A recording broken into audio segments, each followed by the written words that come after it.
A man who cannot stand alone has already chosen to kneel. The caravan that Conan guarded across the Khitan wastes numbered 40 souls, and every one of them was terrified of being left behind. Merchants clutched their strongboxes and stayed close to the guards. Servants huddled together in wagons, their eyes wide at every sound from the darkness beyond the firelight. Even the guards themselves moved in pairs and trios, as if proximity to their fellows could ward off the dangers that prowled the night. They were herd animals in human form, and the Cimmerian watched them with the cold assessment of a wolf observing sheep. He had taken the job because the pay was good and the route familiar, but each day of travel reinforced lessons about human nature that Cimmeria had taught him before he could walk. These civilized people needed the crowd, required the presence of others to feel safe, to feel validated, to feel that their existence had meaning. Alone, they became paralyzed with doubt and fear, incapable of making decisions or taking action without consulting the group, without seeking consensus, without ensuring that their choices aligned with what the herd deemed acceptable. Conan needed no such reassurance. He had been alone for most of his life, even when surrounded by armies or employed by kings. The Cimmerian walked his own path, made his own choices, and accepted the consequences without spreading blame across a collective. When he succeeded, the victory was his. When he failed, the failure was his alone to bear. This self-sufficiency was not arrogance, but simply the natural state of a man who understood that in the final accounting, you faced death alone, regardless of how many people surrounded you in life. The merchants in the caravan could not grasp this truth.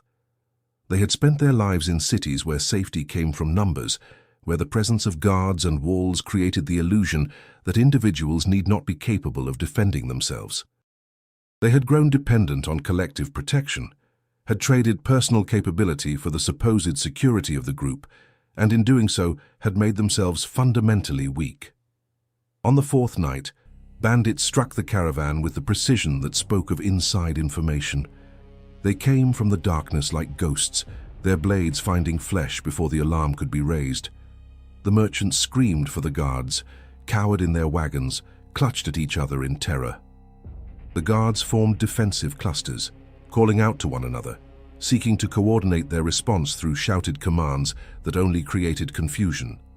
Conan fought alone, as he always did, his sword moving in arcs that created space around him, his movements economical and brutal. He killed 3 bandits in the first moments, his blade opening throats and bellies with strikes that wasted no motion.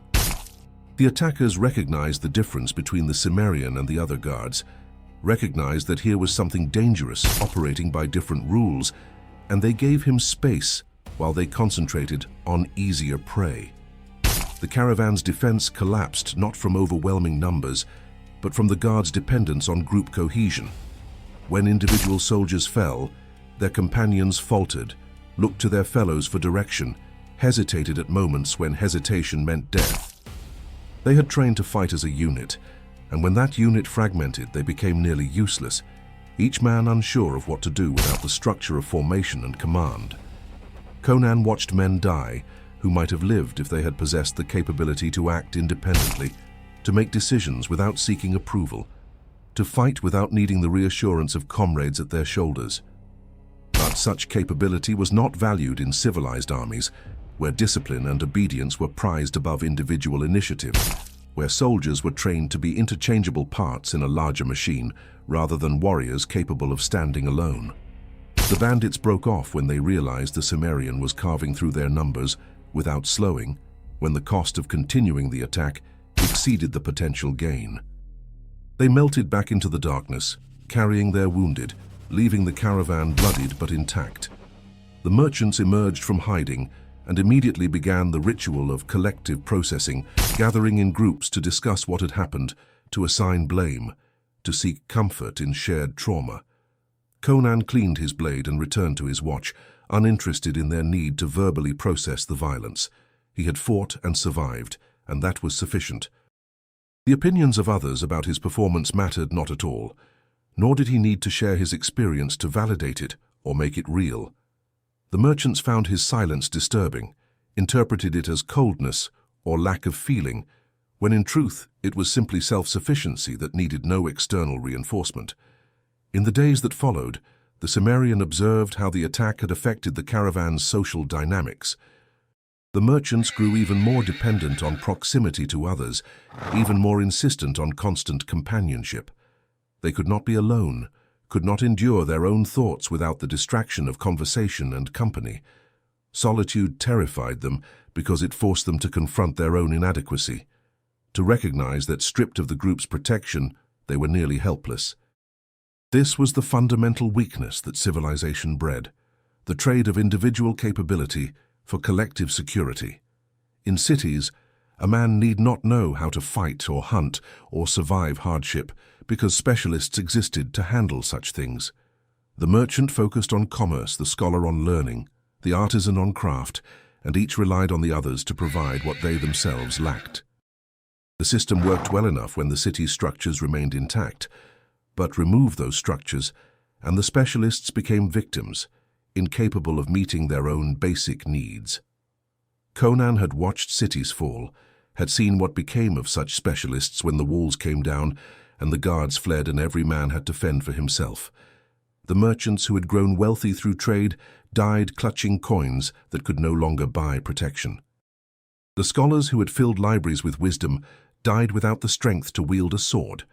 The artisans who had created beautiful things died because beauty did not turn aside steel.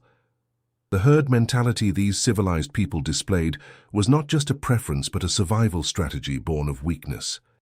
They gathered in groups because alone they were prey, because their individual capabilities were so diminished by specialization that they could not survive without the support structure civilization provided.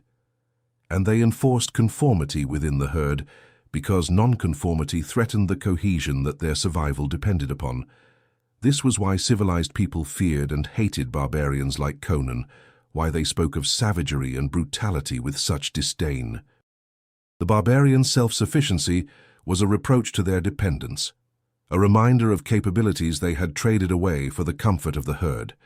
A man who could stand alone had no need of their approval, could not be controlled through social pressure or the threat of ostracism. And such independence threatened the power structures that civilizations weak used to compensate for their individual inadequacy. The Cimmerian had no desire to be part of any herd, had refused every offer of permanent employment, every opportunity to settle in one place and become part of a community. Such belonging came with obligations, with the expectation that you would conform to group standards, that you would seek consensus before acting, that you would subordinate your individual judgment to collective wisdom. And Conan had seen too many examples of collective wisdom being collective stupidity dressed in formal language. Better to walk alone, to rely on your own strength and your own judgment, to accept that you might die without allies, but at least you would die on your own terms.